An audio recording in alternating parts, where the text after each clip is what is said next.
Masyarakat Jawa tidak akan gampang melupakan sastrawan dan pujangga besar bernama Raden Ngabei Ronggowarsito.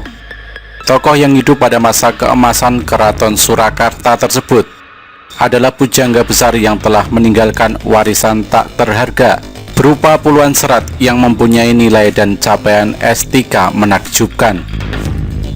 Ketekunannya pada sastra, budaya, teologi, serta ditunjang bakat mendudukan ia sebagai pujangga terakhir Keraton Surakarta. Nama Raden Ngabei Ronggowarsito memang sudah tidak asing lagi.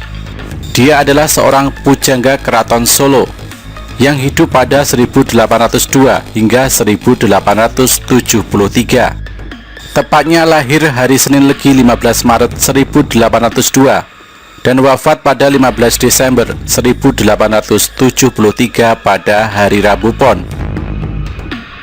Pujangga yang dibesarkan di lingkungan Keraton Surakarta ini namanya terkenal karena dialah yang mengubah jangka Jayabaya yang tersohor hingga ke mancanegara itu. Hingga sekarang kitab ramalan ini masih menimbulkan kontroversi.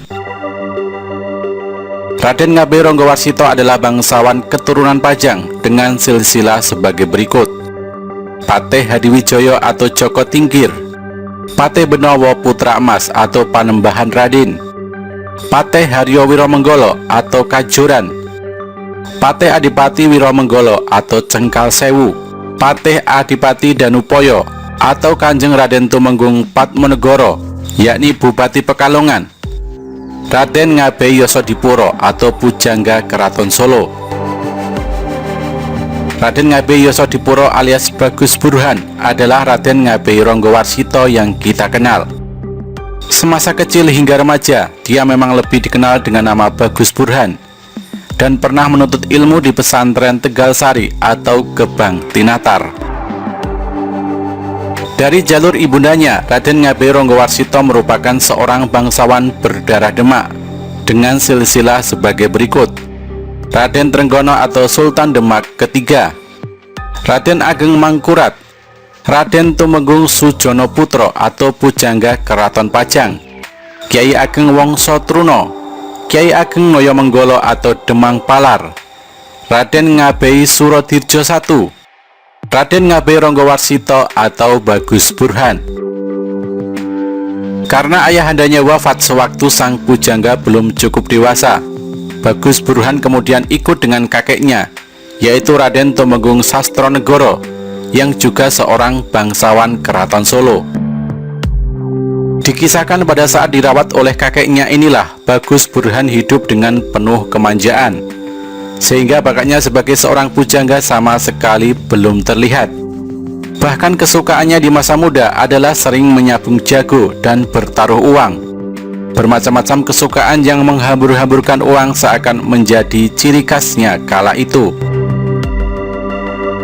Raden Ngabei Ronggowarsito yang terlahir dengan nama kecil Bagus Burhan pada tahun 1728 atau 1802 Masehi adalah putra dari Raden Mas Ngabei Pajangsworo. Kakeknya Raden Tumenggung Sastronagoro yang pertama kali menemukan satu jiwa yang teguh dan bakat yang besar di balik kenakalan Burhan kecil yang memang terkenal bengal. Sastronegoro kemudian mengambil inisiatif untuk mengirimnya nyantri ke pesantren Gebang Tinatar di Ponorogo asuhan Kiai Kasan Besari. Sebagai putra bangsawan, Burhan mempunyai seorang emban bernama Ki Tanujoyo sebagai guru mistiknya. Ternyata Ronggowarsito enggan belajar ilmu agama.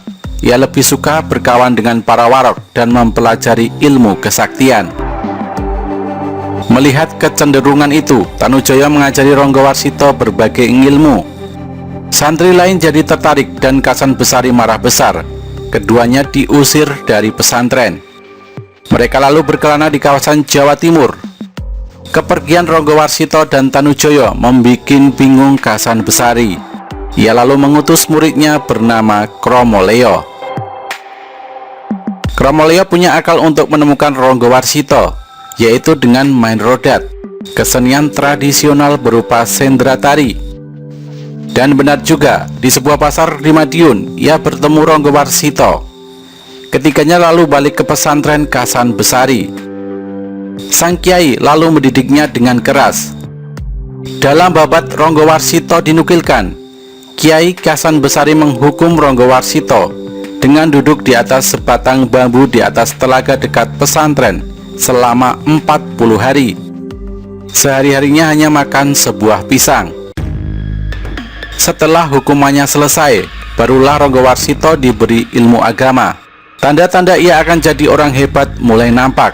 Ronggowarsito sampai diangkat sebagai badal atau wakil Kasan Besari di pesantren. Pada tahun 1815, Ronggowarsito pulang ke rumah yang 2 tahun ditinggalkannya. Ia langsung dikitan.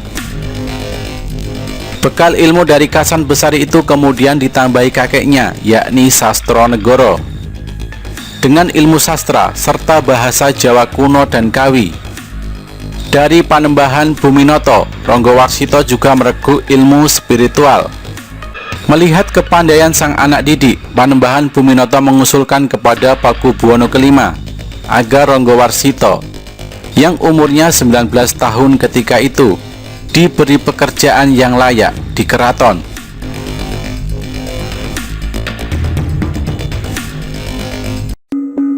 Usul itu rupanya ditolak. Ronggowarsito sendiri pada saat itu sudah menikah dengan Raden Ayu Gombak. Karena tak punya pekerjaan, Ronggowarsito mengajak Tanujoyo mengembara lagi dan meninggalkan istrinya. Sampai ke Bali, di setiap daerah yang punya orang sakti, Ronggowarsito tak lupa berguru. Setelah pemerintahan dipegang Pakubuwono ke-6, Ronggowarsito diminta kembali ke keraton sebagai juru tulis pada tahun 1822.